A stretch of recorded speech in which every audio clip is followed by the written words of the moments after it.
Congress party इस bill का समर्थन करती है। हमें इस बिल के पास होने से खुशी है, मगर इसके साथ साथ एक चिंता भी है। महिला आरक्षण बिल पर लोकसभा में दूसरे दिन भी जोरदार बहस हुई।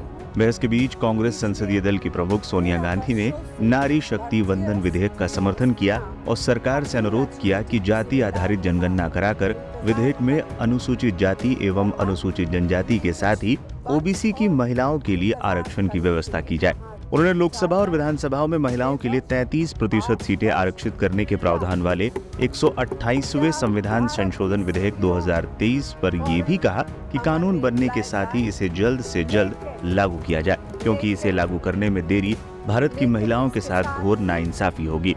सोनिया गांधी ने कहा कि यह बिल मेरे जीवन साथी राजीव गांधी का सपना है और खुद मेरी जिंदगी का मार्मिक क्षण है।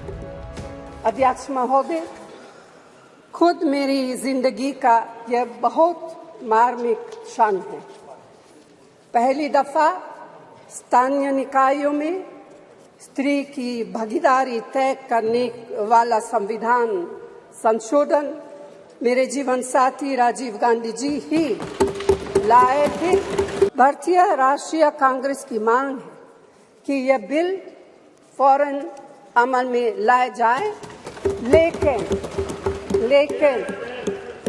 लेकिन इसके साथ ही कास्ट सेंसस कराकर schedule caste, schedule tribe, OBCs की महिलाओं के आरक्षण की व्यवस्था की जाए।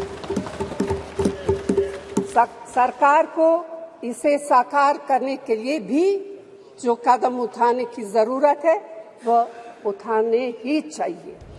इसके साथ ही उन्होंने 2024 से पहले बीजेपी द्वारा फेंके गए इस महिला आरक्षण कार्ड का एक तरह से श्रेय लेने की कोशिश की। वहीं दूसरी तरफ उन्होंने कहा कि बिना एससी, एसटी और ओबीसी कैटेगरी की महिलाओं को इसमें लाभ दिए बिना ये पहल कारगर नहीं होगी। उन्होंने कहा कि सरकार को तुरंत जातीय जनगणना करवाकर इन वंचित वर्गों के लिए भी इस बिल में आरक्षण का प्रावधान किया जाए। जातीय जनगणना की मांग क्यों? इंडिया गठबंधन के अधिकांश दल जातीय जनगणना की मांग लंबे समय से करते रहे हैं। इंडिया गठबंधन की बैठकों में भी इस बात पर चर्चा हो चुकी है कि किन मुद्दों पर बीजेपी सरकार और एनडीए गठबंधन को घेरा जा सकता है। उनमें जातीय जनगणना अहम है। 28 दलों के गठबंधन को ऐसा लगता है कि जातीय जनगणना की मांग करने और महिला आरक्षण बिल में एससी, एसटी, अल्पसंख्यक और ओबीसी महिलाओं को कोटा के अंदर कोटा देने की मांग करने से समाज का बड़ा तबका उसकी तरफ आ सकता है। 2024 की लड़ाई एससी, एसटी, ओबीसी पर आई। कई चुनावी विश्लेषणों में ये बात सामने आ चुकी है कि 2024 और 2019 के आम चुनावों में ओबीसी और दलित समुदाय ने परंपरागत दलों के वोट बैंक से खिसककर बीजेपी को वोट दिया था, जिसकी वजह से बीजेपी और एनडीए गठबंधन को दोनों ही चुनावों में बम्पर जीत मिली थी।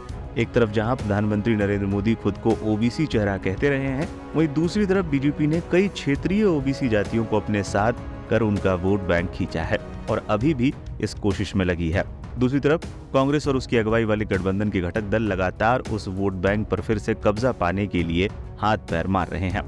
इसी कड़ी में इंडिया गठबंधन के दल सभी सियासी लड़ाई में बीजेपी बनाम एससी, एसटी और ओबीसी की लड़ाई बनाने में जुटे हैं।